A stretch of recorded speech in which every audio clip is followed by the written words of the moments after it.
네, 여러분 반갑습니다. 오늘 아침에 우리가 함께 나눌 말씀은요, 마가복음 1장 4절부터 6절까지입니다.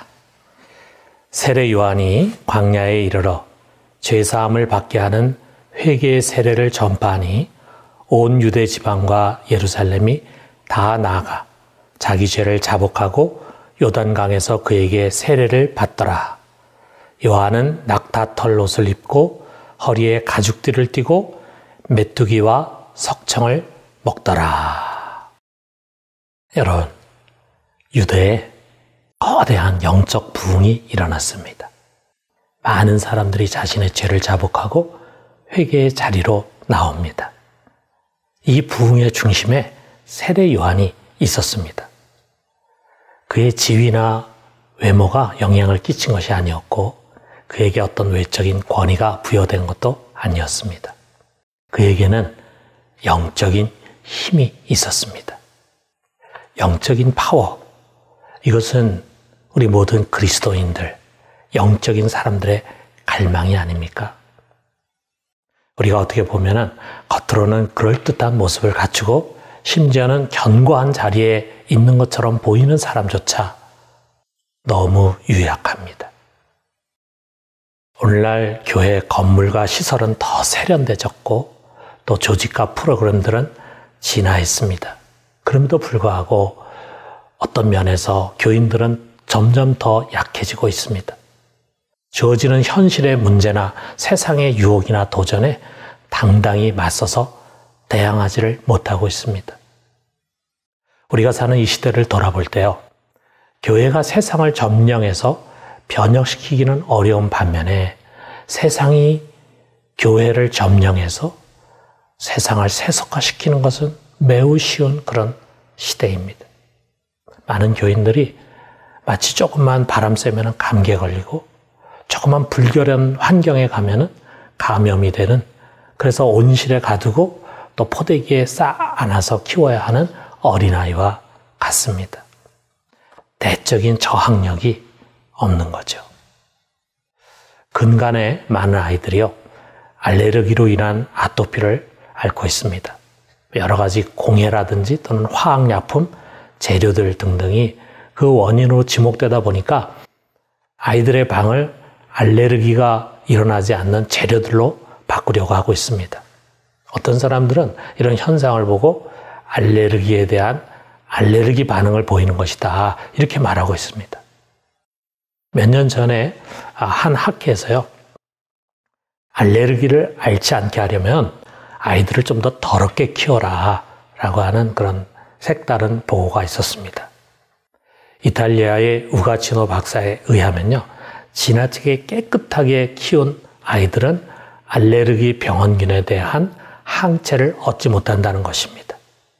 예를 들면은 1950년대 이탈리아 어린이 중에 10명 중 1명이 알레르기를 앓았는데 위생 상태가 훨씬 개선된 지금에 있어서는 그보다 3배 더 많은 아이들이 알레르기를 앓고 있다는 것입니다. 반면에 아주 더러운 곳에 살면서 세균의 노출이 심한 아프리카에서는요, 알레르기라고 하는 것을 거의 찾아볼 수 없다는 것입니다. 여러분, 우리 신앙에서도 마찬가지인 것 같아요. 그동안 우리는요, 이 교회라고 하는 온실 안에서 살아왔습니다. 언제나 교회 갈 수 있었고, 또 마음대로 예배 드릴 수 있었고, 언제나 교육자들의 신방을 받을 수 있었습니다. 때론 그런 것들을 귀하게 여기지 못하고 귀찮아하기조차 했습니다. 교회당 안에 있고, 교인들에게 둘러싸여 있는 것을 신앙 안에 있다고 착각을 했습니다. 어쩌면 우리는 지금 광야로 내어 쫓기고 있는지도 모릅니다. 여러분, 우리가 자주 방문하는 오국 아시잖아요? 그 옥국에 박해받는 그리스도인들과 비슷한 환경일지도 몰라요. 예배당도 없고 기도실도 없고 목회자도 볼 수 없고 심지어는 교인들도 만나기 어려운 황량한 광야. 지금 우리 모두는요, 거기로 내어 쫓겼을지도 모릅니다. 그래서 불편하고 힘들고 그리고 답답함을 느낍니다. 그러나 여러분, 광야는 나쁜 곳만은 아닙니다. 광야의 사람 세례 요한은요, 낙타 털옷을 입고 가죽들을 띠고 메뚜기와 석청, 곧 야생꿀을 먹으며 살았어요. 무엇을 의미합니까? 단순한 삶이라는 거죠. 먹고 입는 것에 신경 쓰지 않는 단순한 삶입니다. 그의 삶이 단순했기 때문에 많은 시간을 하나님께만 집중할 수 있었습니다. 여기에 이런 엄청난 영적인 힘을 갖는 영성의 비결이 있었습니다. 사랑하는 성도 여러분, 전염병으로 인해 우리는 지금 과거보다 훨씬 단순한 삶으로 내몰리고 있어요. 자, 우리가 돌아보니까 그동안의 삶이 너무 번잡했습니다. 갈 곳도 많고 만날 사람도 많았습니다. 별로 중요하지 않은 곳에 우리들의 마음을 많이 빼앗겼습니다. 이제 이 광야의 시간에 도리어 영적으로 우리 자신을 재정비해 봅시다. 덴마크의 신학자인 키에르케고르라고 하는 사람이 이런 말을 했어요. 마음의 순결함은 단 하나만을 바라는 것이다. 여러분, 우리 성경을 펴봅시다. 집을 예배당과 기도실로 만듭시다. 일상에서의 기도를 우리 계속 연습해 봅시다.